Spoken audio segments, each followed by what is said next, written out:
Good morning दोस्तों, मैं संजय चौधरी आपके अपने YouTube channel agriculture study circle में आपका हार्दिक अभिनंदन करता हूं।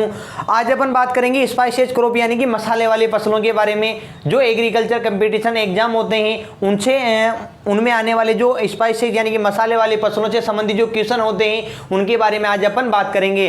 ठीक है, तो स्पाइसेज क्रॉप या मसाले वाली जो फसलें होती हैं उनसे संबंधित एक अनुसंधान केंद्र है। देखिए, जैसे जाना जाता है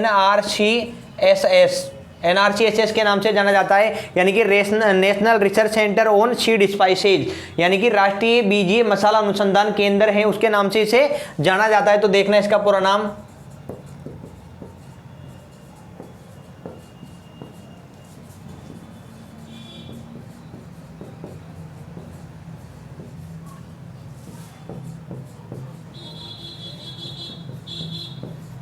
national research centre on seed spices, यानी कि राष्ट्रीय बीजीय मसाला अनुसंधान केंद्र। देखना, राष्ट्रीय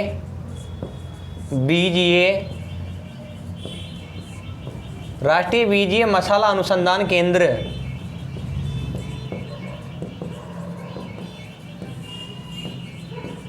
राष्ट्रीय बीजीय मसाला अनुसंधान केंद्र दोस्तों, ठीक है ना। तो NRCSS यानी कि national research centre on seed spices, यानी कि राष्ट्रीय बीजीय मसाला अनुसंधान केंद्र कहाँ पर स्थित है? तो राष्ट्रीय बीजीय मसाला अनुसंधान केंद्र तबीजी अजमेर में स्थित है। कहाँ पर स्थित है? तबीजी अजमेर में। अपने राजस्थान का जो जिला है अजमेर, राजस्थान का जिला है अजमेर, ठीक है। वहाँ पर एक स्थान है तबीजी, वहाँ पर NRCSS यानी कि national research centre on seed spices स्थित है, जिसे राष्ट्रीय बीजीय मसाला अनुसंधान केंद्र के नाम से जाना जाता है। ठीक है, तो ये तबीजी अजमेर में स्थित है। ये एक ऐसा अनुसंधान केंद्र है जहाँ पर जो बीजीय मसाले होते हैं, जैसे अपने जीरा होता है, ठीक है, सौंफ होती है, मेथी होती है, धनिया होता है, इनसे संबंधित जो भी अनुसंधान कार्य होते हैं वो यहाँ पर किए जाते हैं। इनकी नई नई जो भी किस्में विकसित करनी होती है उनके बारे में भी यहाँ पर अध्ययन किया जाता है। ठीक है, तो मैं इसको मिटा देता हूँ। इसके बाद में आज अपन जो मसाले वाली फसल पढ़ेंगे उसके बारे में बात करेंगे। ठीक है दोस्तों,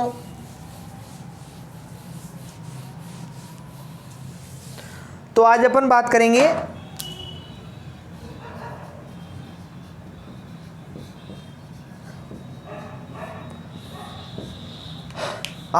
करेंगे जीरा के बारे में। जीरे की जो फसल होती है, जीरा जो मसाला फसल होती है, उसके बारे में आज अपन बात करेंगे। ठीक है दोस्तों, तो मसाला वाली जो फसल है उसमें बहुत ही महत्वपूर्ण स्थान रखता है जीरा। ठीक है, जीरे के बिना जो सब्जी होती है ना, जीरे के बिना जो सब्जी होती है वो क्या होती है? अधूरी होती है। ठीक है, सब्जी बनाने से पहले सबसे पहले जो इस्तेमाल होता है ना, किया जाने वाला जो मसाला होता है वो होता है जीरा। ठीक है, तो देखना इसका जो वानस्पतिक नाम होता है ये होता है क्यूमिनम साइमिनम,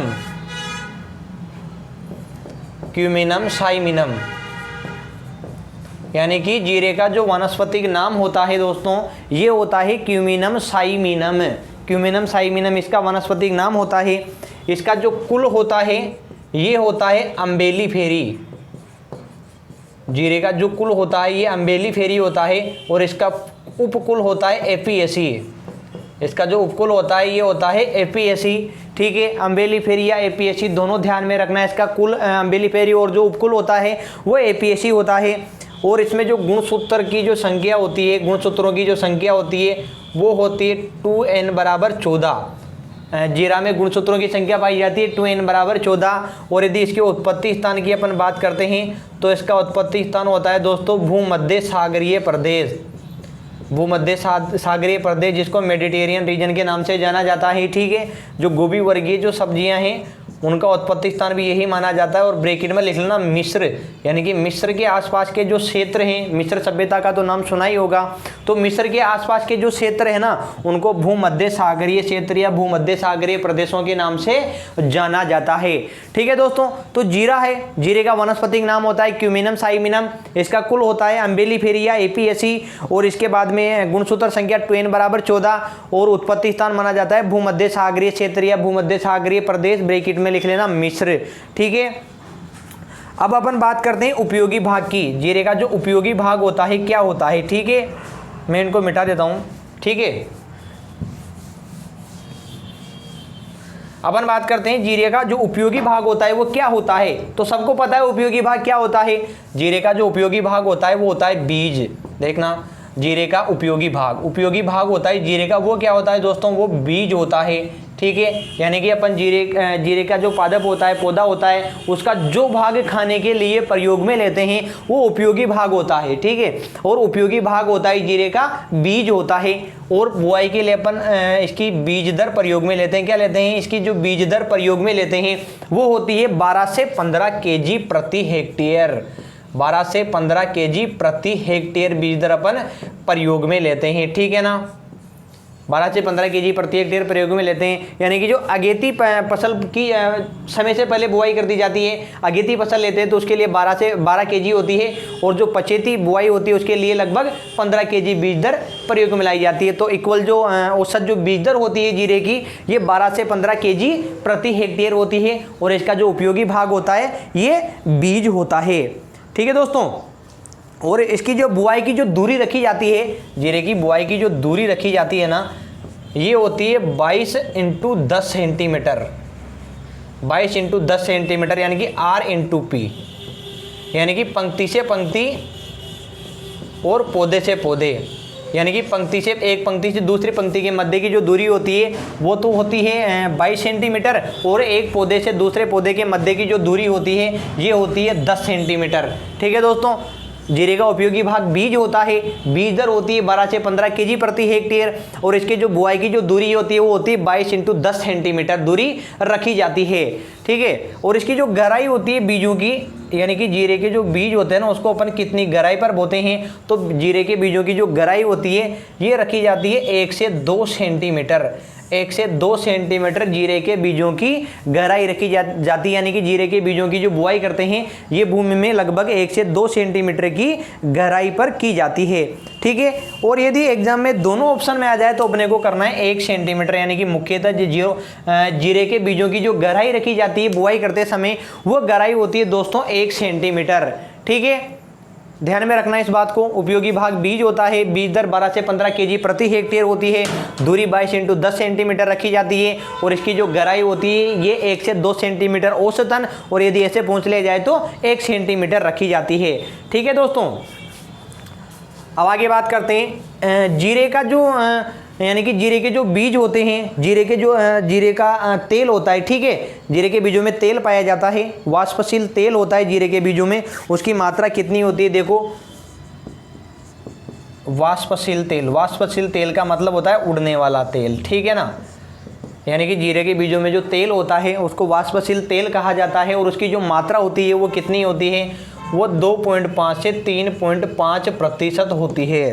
ठीक है दोस्तों, जीरे के बीजों में जो वाष्पशील तेल पाया जाता है उनकी मात्रा होती है 2.5 से 3.5 सेंटीमीटर। ठीक है, अब अपन बात करते हैं जीरे का जो तेल होता है ना उसमें खुशबू आती है। ठीक है ना, यानी कि अपन क्या करते हैं, जैसे सब्जी बनाते हैं, सब्जी बनाते समय तेल गरम करते हैं, तेल गरम करने के बाद में उसमें जीरा डालते हैं। ठीक है, यानी कि तेल पका या नहीं पका उसके लिए अपन जीरा डालते हैं। तो जीरे में उस समय क्या आती है, जीरे में एक विशेष प्रकार की सुगंध आती है, खुशबू आती है। वो खुशबू किसके कारण आती है, ठीक है ना, वो खुशबू किसके कारण आती है उसकी अपन बात करते हैं। तो जीरे के तेल में कुछ मुख्य अवयव होते हैं या एल्केलॉइड्स होते हैं जिनके कारण उसके तेल में खुशबू आती है, यानी कि विशेष गंध आती है। तो देखना, जीरे के तेल में पाए जाने वाले अवयव, यानी कि जीरे के तेल में कौन से अवयव होते हैं जो मुख्य रूप से पाए जाते हैं। तो देखना दोस्तों, एक होता है क्यूमिनोल, प्रमुख रूप से पाया जाता है। एक होता है क्यूमिनोल और एक होता है क्यूमिन एल्डिहाइड।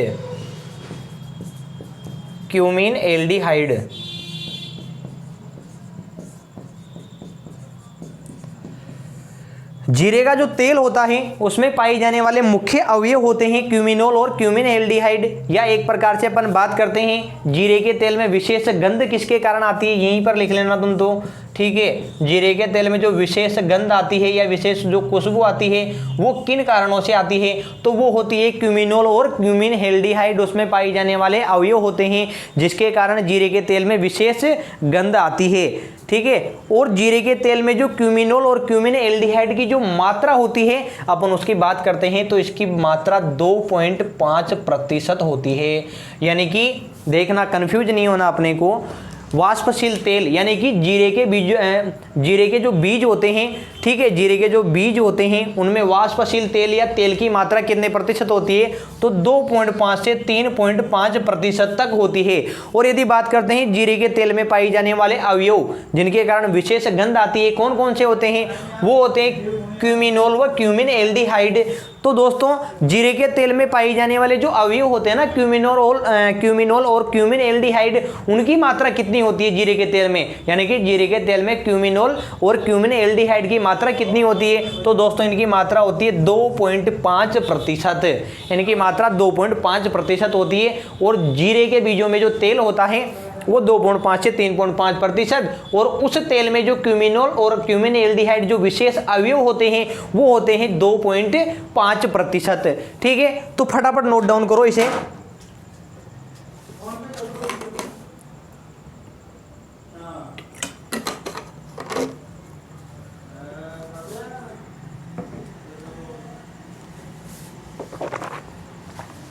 ठीक है दोस्तों, मिटा देता हूं मैं।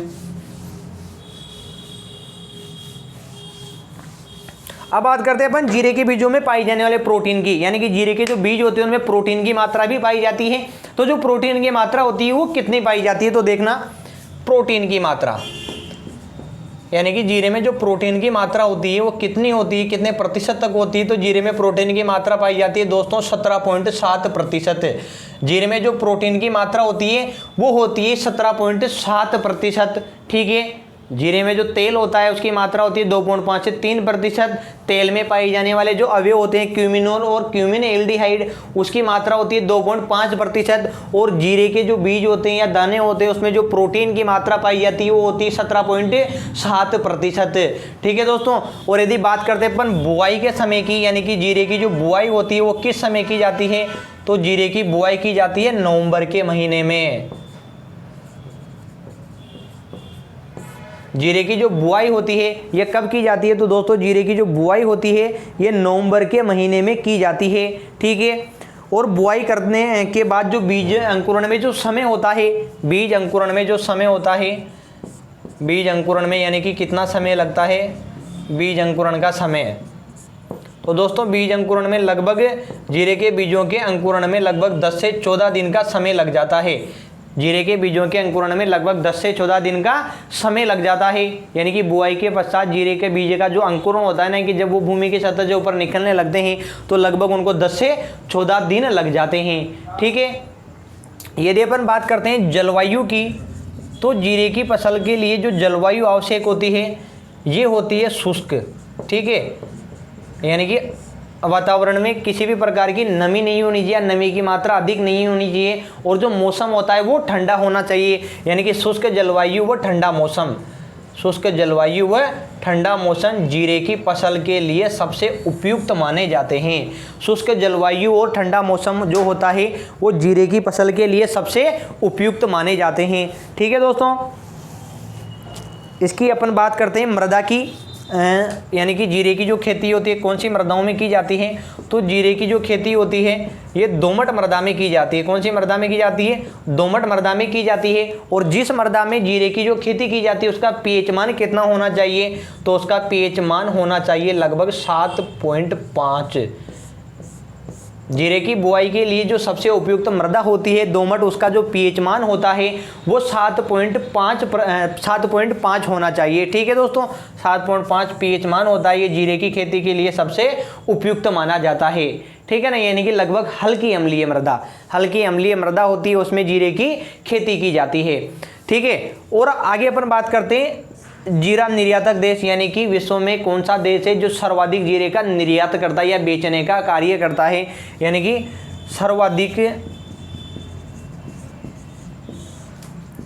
निर्यात करने वाला देश, निर्यात करने वाला देश, तो तो यानी कि जीरे का सर्वाधिक निर्यात करने वाला जो देश है ये कौन सा है दोस्तों? तो जीरे का सर्वाधिक निर्यात करने वाला देश है ईरान। जो ईरान है वो जीरे का सर्वाधिक निर्यात करने का कार्य करता है, यानी कि जीरा सर्वाधिक बेचता है, दूसरे देशों में जीरे को सर्वाधिक मात्रा में बेचने का कार्य करता है। ठीक है दोस्तों, इनको नोट डाउन कर लो फटाफट। प्रोटीन की मात्रा 17.7 होती है। बुआई का समय होता है नवंबर होता है। बीज अंकुरण में समय लगते हैं 10 से 14 दिन का। जलवायु शुष्क होती है और ठंडा मौसम होना चाहिए। मृदा दोमट होती है। पीएच मान 7.5। और सर्वाधिक निर्यात करने वाला जो देश है वो कौन सा है? तो वो है ईरान। ठीक है दोस्तों,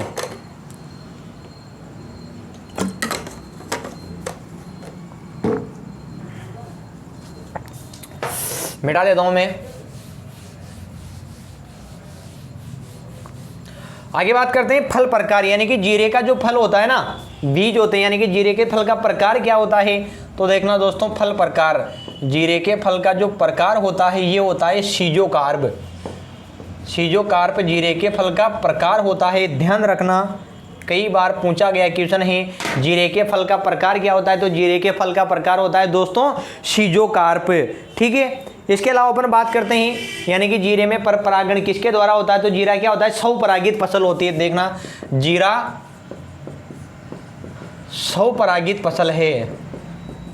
जीरा स्वपरागित फसल है, यानी कि जो इसमें जो परागण की जो क्रिया होती है वो स्वयं के द्वारा ही होती है। इसमें नर और मादा भाग एक ही स्थान पर होते हैं, एक ही पौधे पर होते हैं, तो आपस में स्वपरागण की क्रिया, आपस में परागण की क्रिया करते रहते हैं, तो इसलिए इसको क्या कहा जाता है? स्वपरागण कहा जाता है। ठीक है, यानी कि जो नर भाग होते हैं वो मादा भागों पर जाते हैं, उस क्रिया को परागण कहा जाता है। और जीरे में जो परागण होता है ये क्या होता है? स्वपरागण होता है। जीरा स्वपरागित फसल के अंतर्गत आता है।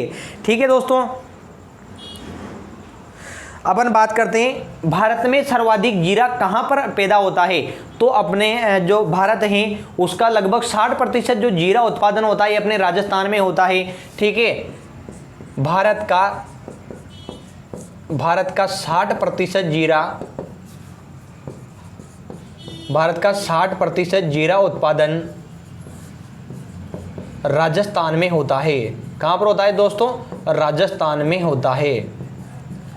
भारत में जितना जीरा उत्पादन होता है, यानी कि मान लो कि भारत में यदि 100 किलो जीरे का उत्पादन हो रहा है, ठीक है, भारत में यदि 100 किलो जीरे का उत्पादन हो रहा है तो लगभग 60 किलो जो जीरा होता है ये अपने राजस्थान में ही उगता है, या राजस्थान में इसकी पैदावार होती है। ठीक है ना, यानी कि भारत का लगभग 60% जो जीरा है उसका उत्पादन कहाँ पर होता है? तो भारत का लगभग 60% जो जीरा है उसका उत्पादन राजस्थान में होता है।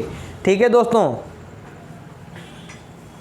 और यदि अपन बात करते हैं कुल उत्पादन और क्षेत्रफल की, तो अपने भारत के कुल उत्पादन और जो क्षेत्रफल है इसका लगभग 90% जो जीरा है ये अपने राजस्थान और गुजरात में होता है। ठीक है ना, भारत का अकेला 60% जो जीरा उत्पादन होता है ये राजस्थान में होता है। और यदि अपन बात करते हैं कुल जीरा उत्पादन की और क्षेत्रफल की, तो 90% जीरे का उत्पादन और क्षेत्रफल अपने राजस्थान और गुजरात राज्य में है। ठीक है, तो नोट कर लेना, भारत का 90% जीरा उत्पादन व क्षेत्रफल, भारत का 90% जीरा उत्पादन व क्षेत्रफल, तो इसमें अपने आ जाएगा राजस्थान व गुजरात। राजस्थान व गुजरात, यानी कि 60% तो अपने राजस्थान में हो गया और 30% कहाँ पर हो गया? गुजरात में हो गया। यानी कि भारत में उत्पन्न होने वाला जो 90% जीरा है और उसका जो क्षेत्रफल है ये राजस्थान और गुजरात में स्थित है। ठीक है, राजस्थान और गुजरात में ही सर्वाधिक जीरे की बुआई की जाती है और सर्वाधिक जीरे का उत्पादन भी यहीं पर होता है। ठीक है दोस्तों, तो जो 60% जीरा है ये राजस्थान में और 30% जो जीरा है ये गुजरात में उत्पन्न होता है। ठीक है, इसके अलावा आंध्र प्रदेश में, मध्य प्रदेश में, उत्तर प्रदेश में आदि राज्य में भी जीरे की खेती की जाती है।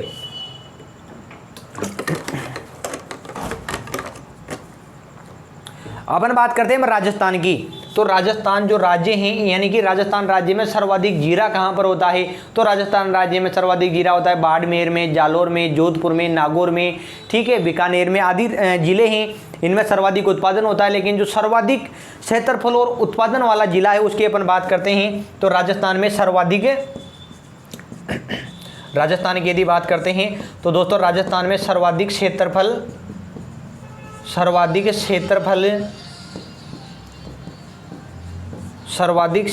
व उत्पादन, राजस्थान में सर्वाधिक क्षेत्रफल व उत्पादन है ये बाड़मेर जिले का है। राजस्थान में सर्वाधिक उत्पादन और जो क्षेत्रफल है ये कौन से जिले का है दोस्तों? बाड़मेर जिले का है। कौन से जिले का है? बाड़मेर जिले का है। ठीक है, तो यदि अपन बात करते हैं जीरे के उत्पादन की तो मैं बताऊं आपको विश्व में सर्वाधिक जीरा कहाँ होता है? तो दोस्तों विश्व में सर्वाधिक जीरा होता है भारत में। कहाँ पर होता है? भारत में। यदि अपन बात करते हैं भारत की तो भारत में सर्वाधिक जीरा उत्पादन कहाँ पर होता है? तो दोस्तों भारत में सर्वाधिक जीरा उत्पादन होता है राजस्थान में। और यदि अपन राजस्थान की बात करते हैं कि राजस्थान में सर्वाधिक जीरा कहाँ पर उत्पादन होता है तो राजस्थान में सर्वाधिक जीरे का उत्पादन होता है बाड़मेर में। कहाँ पर होता है दोस्तों? बाड़मेर जिले में होता है। कुछ समय पहले जालोर था लेकिन अब बाड़मेर का स्थान हो गया है। ठीक है, तो विश्व में सर्वाधिक जीरा उत्पादन होता है भारत में, भारत का सर्वाधिक जीरा उत्पादन होता है राजस्थान में और राजस्थान का सर्वाधिक जीरा उत्पादन होता है बाड़मेर में। फटाफट नोट कर लो इसे।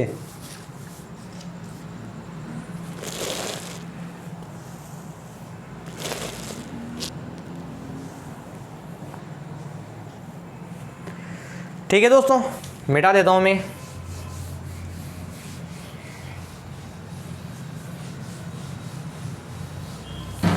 अब अपन बात करते हैं जीरे का जो मुख्य खरपतवार है, जीरे का मुख्य खरपतवार।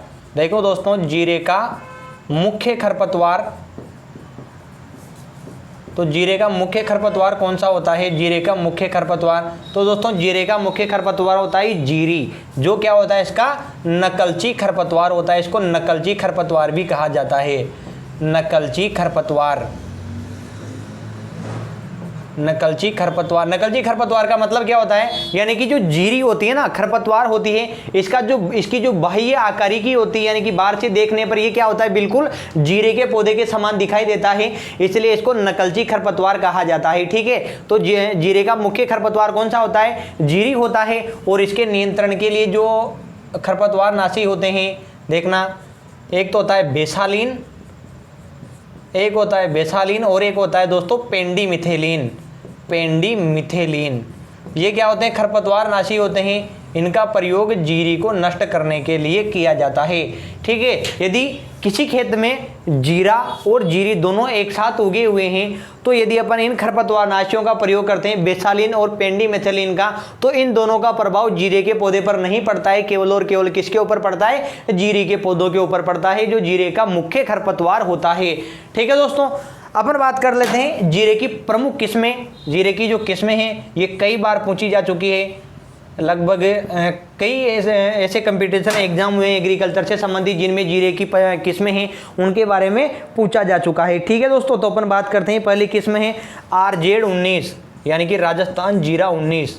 RZ19 जो जोबनेर से विकसित की गई है। कहाँ से विकसित की गई है? जोबनेर से विकसित,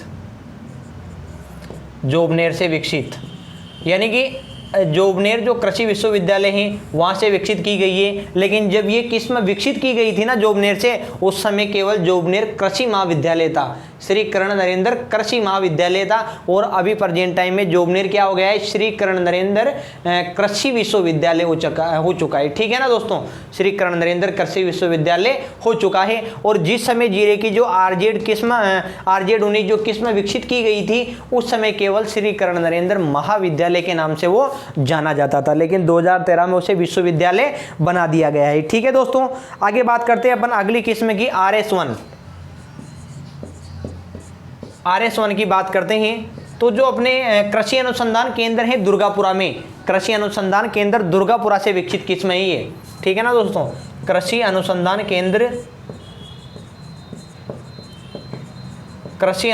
केंद्र दुर्गापुरा, कई बार पूछा जा चुका है ये भी। ठीक है ना, कृषि अनुसंधान केंद्र दुर्गापुरा से विकसित जीरे की किस्म कौन सी है? तो कृषि अनुसंधान केंद्र दुर्गापुरा से विकसित जीरे की किस्म है RS1। और RZ19 किसकी मुख्य किस्म है? तो जीरे की मुख्य किस्म है। और कहाँ से विकसित की गई है दोस्तों? तो ये जो किस्म है ये जोबनेर से विकसित की गई है। ठीक है, आगे अपन बात करते हैं RZ209 की। RZ209 ये किस्म है, ये भी क्या है? कृषि अनुसंधान केंद्र मंडोर जोधपुर से विकसित की गई है। तो वर्तमान समय में मंडोर जोधपुर में भी कृषि विश्वविद्यालय स्थित है, ठीक है, जिसे कृषि विश्वविद्यालय मंडोर जोधपुर के नाम से जाना जाता है, जिसकी स्थापना भी 2013 में ही हुई थी। तो RZ 209 जो किस्म है जीरे की, ये कृषि अनुसंधान केंद्र मंडोर जोधपुर से विकसित की गई है, ठीक है। और जिस समय ये किस्म विकसित की गई थी ना, उस समय मंडोर जोधपुर में कोई भी न तो कृषि महाविद्यालय था और न ही कोई कृषि विश्वविद्यालय था, केवल और केवल था तो कृषि अनुसंधान केंद्र था, जहां से जीरे की RZ 209 किस्म विकसित की गई है, ठीक है दोस्तों। अब अपन बात करते हैं जो गुजरात राज्य से विकसित की गई जो जीरे की किस्में हैं, उनके बारे में अपन बात करते हैं। तो वो किस्में हैं, देखिए GC1 यानी कि गुजरात जीरा 1, GC2, GC3 और GC4, ये किस्में क्या है, गुजरात से विकसित की गई है, ठीक है, गुजरात से विकसित किस्में हैं, ये गुजरात से विकसित किस्में। तो जीरे की गुजरात राज्य से विकसित किस्में हैं, ये हैं दोस्तों GC1 यानी कि गुजरात जीरा 1, 2, 3 और 4, RZ 209 है, ये कृषि अनुसंधान केंद्र मंडोर जोधपुर से विकसित की गई है। RS1 है, कृषि अनुसंधान केंद्र दुर्गापुरा से विकसित की गई है। और अपन बात करते हैं RZ 19 की, तो जोबनेर से विकसित की गई है। जीरे का मुख्य खरपतवार जीरी होता है, जिसको नकलची खरपतवार कहा जाता है, और जिसके नियंत्रण के लिए बेसालिन या पेंडिमिथिलिन जो खरपतवार नाशी होते हैं उनका उपयोग किया जाता है। तो फटाफट नोट डाउन करो इसे।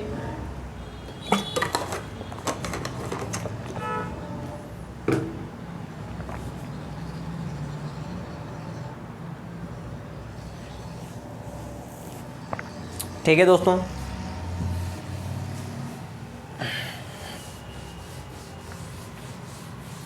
अब बात करते हैं प्रमुख कीट, यानी कि जीरे की जो फसल होती है उसमें लगने वाले प्रमुख कीट कौन से हैं। तो एक तो होता है मोइला, एक होता है क्या, मोइला, जिसे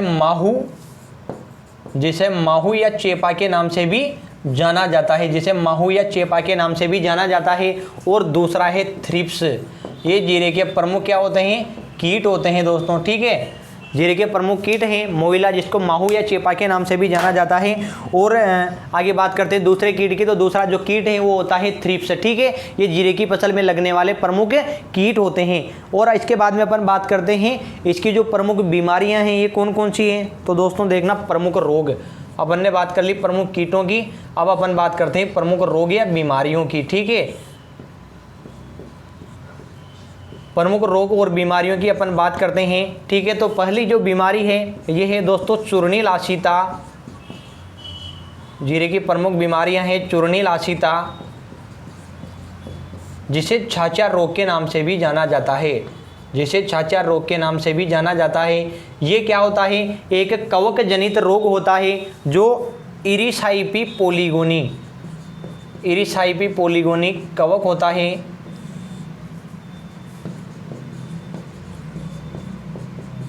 इरिसाइपी पोलीगोनिक कवक द्वारा यह रोग होता है, यानी कि जीरे में लगने वाला जो चूर्णील आशिता या छाछिया रोग होता है, इसको फैलाने का या इसका जो रोग कारक होता है ये इरिसाइपी पोलीगोनी कवक होता है, ठीक है। जीरे का प्रमुख रोग माना जाता है चूर्णील आशिता या छाछिया रोग, जिसका रोग कारक इरिसाइपी पोलीगोनी कवक होता है, ठीक है दोस्तों। आगे बात करते हैं अपन उगटा या सूखा रोग की। जीरे का जो उगटा या सूखा रोग है इसकी अपन बात करते हैं। तो ये भी एक क्या होता है, कवक जनित रोग होता है जो फ्यूजेरियम ऑक्सीस्पोरियम कवक के द्वारा होता है। फ्यूजेरियम ऑक्सीस्पोरियम कवक के द्वारा ये रोग होता है। फ्यूजेरियम ऑक्सीस्पोरियम के द्वारा यह रोग होता है।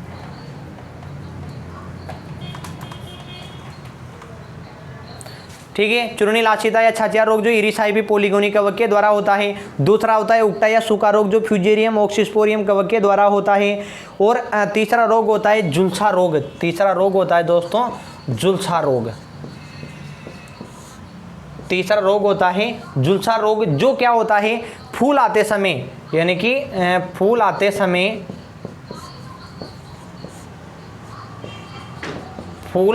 समय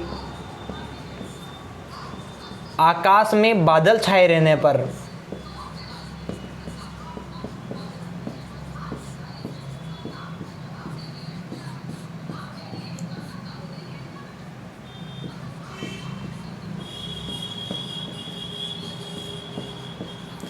यानी कि जीरे के फूल आते समय आकाश में यदि बादल छाए हुए रहते हैं, ठीक है, आर्द्रता या नमी क्या होती है, अधिक होती है, तो जीरे की फसल में झुलसा रोग हो जाता है, जिसके कारण जीरे के जो पौधे होते हैं ये झुलसने लग जाते हैं, जली हुई आकृति के समान दिखाई देने लगते हैं। चूर्णिल आशिता या छाछिया रोग होता है, जिसके कारण जो पौधे होते हैं उनके ऊपरी भागों पर सफ़ेद पाउडर के समान धब्बे बनने लगते हैं, जो इरिसाइपी पोलीगोनी नामक कवक के द्वारा होते हैं। दूसरा रोग है उगटा या सूखा रोग है, जिसमें संपूर्ण पादप सूख जाता है, ये फुजेरियम ऑक्सीस्पोरियम नामक कवक के द्वारा होता है। आगे है झुलसा रोग, जिसमें जली हुई आकृति के समान इसके पौधे दिखाई देने लगते हैं। जो ये होता है फूल आते समय यदि आकाश में बादल छाए रहते हैं तो उस स्थिति में जीरे में झुलसा रोग होने का प्रकोप अधिक होता है। ठीक है दोस्तों, आगे अपन बात करते हैं उपज की, यानी कि जो जीरे की जो उपज होती है ये प्रति हेक्टेयर में लगभग कितनी प्राप्त हो जाती है। तो दोस्तों जीरे की जो उपज जीरे की उपज है ये लगभग 8 से 10 क्विंटल प्रति हेक्टेयर अपने को जीरे की उपज प्राप्त हो जाती है। यानी कि अपन जो बीज दर बुआई करते हैं ना, बीजों की बुआई करते हैं, 12 से 15 केजी बीजों की बुआई करते हैं, ठीक है, उसके बदले में अपने को जीरे की 8 से 10 क्विंटल तक उपज प्राप्त हो जाती है। ठीक है दोस्तों, ये अपने जो जीरा था ये कंप्लीट हुआ। इसके बाद में अगली जो मसाले वाली फसल है वो अपन नेक्स्ट क्लास में पढ़ेंगे। यदि आज की क्लास या आज का वीडियो आपको पसंद आया हो तो चैनल को सब्सक्राइब, शेयर और लाइक करना नहीं भूले। ठीक है दोस्तों, धन्यवाद।